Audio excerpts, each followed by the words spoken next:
Togo Info, le Togo à votre portée. Nous avons voulu, par cette réaction, attirer l'attention et faire part de nos observations par rapport au concours de recrutement lancé par le gouvernement et le plus souvent à certaines périodes que nous appelons les périodes électorales.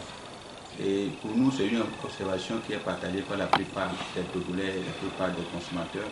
Et si nous ne le signifions pas à l'autorité, c'est comme nous avons failli à notre obligation de veille citoyenne. Et cette obligation, c'est de dire à l'autorité que lorsque vous lancez un concours à moins d'un mois d'une élection locale, à moins d'un mois d'une élection législative et à moins d'un mois d'une élection présidentielle, il peut y avoir la possibilité de toute interprétation possible. Et ce qui est interprété actuellement, c'est que les gens disent que les concours sont organisés pour encourager les jeunes à battre des campagnes auprès des mouvements politiques ou associations de partis politiques et pour avoir des promesses, soit disant que vous serez recruté, vous allez réussir à votre concours de recrutement si vous battez campagne à nos côtés.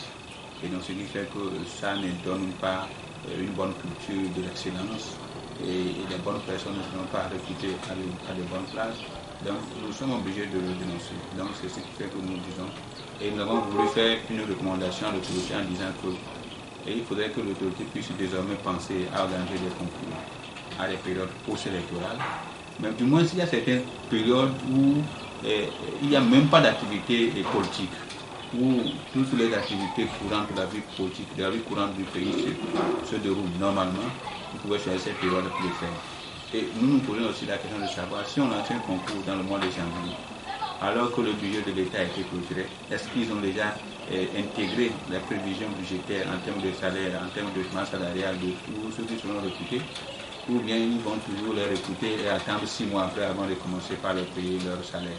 Nous ne voulons plus que les gens soient recrutés et attendre pendant des mois durant sans être rentrés dans la possession de compte des revenus qui leur est dû. Ça crée beaucoup de frustration et ça rend les gens paresseux parce que lorsque vous ne payez pas, on ne vous paye pas, vous ne pouvez pas être productif sur le travail. Et donc ce qui fait que nous avons voulu que le gouvernement puisse, en termes de recommandations, reporter ces élections à la période post-électorale. C'est-à-dire après que les élections présidentielles de 2020 puissent se finir et bien avoir lieu, on puisse le faire à cette période. Il y a aussi un aspect que nous avons voulu aussi évoquer. Il y a de cela des documents, des pièces législatives qui sont demandées aux jeunes qui poursuivent, alors qu'en principe, dans tout processus de recrutement à travers le monde entier, on n'a pas besoin de ces documents-là forcément. Parce qu'il arrive des fois où on arrive à la première étape du recrutement, à la seconde, avant la phase finale du recrutement. Et donc, il y a certains documents qui engendrent beaucoup de sous aux jeunes chômeurs à la jeunesse togolaise qui est en quête d'emploi, mais qui sont demandés expressément dans presque tous les concours. Et nous voulons que le gouvernement puisse revoir ce côté en demandant les documents les plus essentiels pour que les jeunes qui n'ont pas les moyens puissent aussi passer ces concours-là et que les personnes les plus habiles, les plus compétentes soient recrutées dans celui-ci. En termes de menaces, nous sommes habitués à ça, mais nous ne voulons pas faire cas. Nous ne voulons pas faire cas, mais nous sommes habitués à ça. Mais nous sommes convaincus que ceux qui pensent que nous avons dit autre chose qui est contraire à ce qu'ils pensent, nous les invitons à faire une rétrospection de tout ce que nous avons dit et elles comprendront que nous n'avons pas rien contre eux. S'ils pensent que nous n'avons rien contre eux, mais nous avons quelque chose contre la manière dont ça se fait. Donc c'est tout ce que nous dénonçons, mais en termes de menaces. Nous sommes habitués à ça et nous sommes affiliés avec le Togo.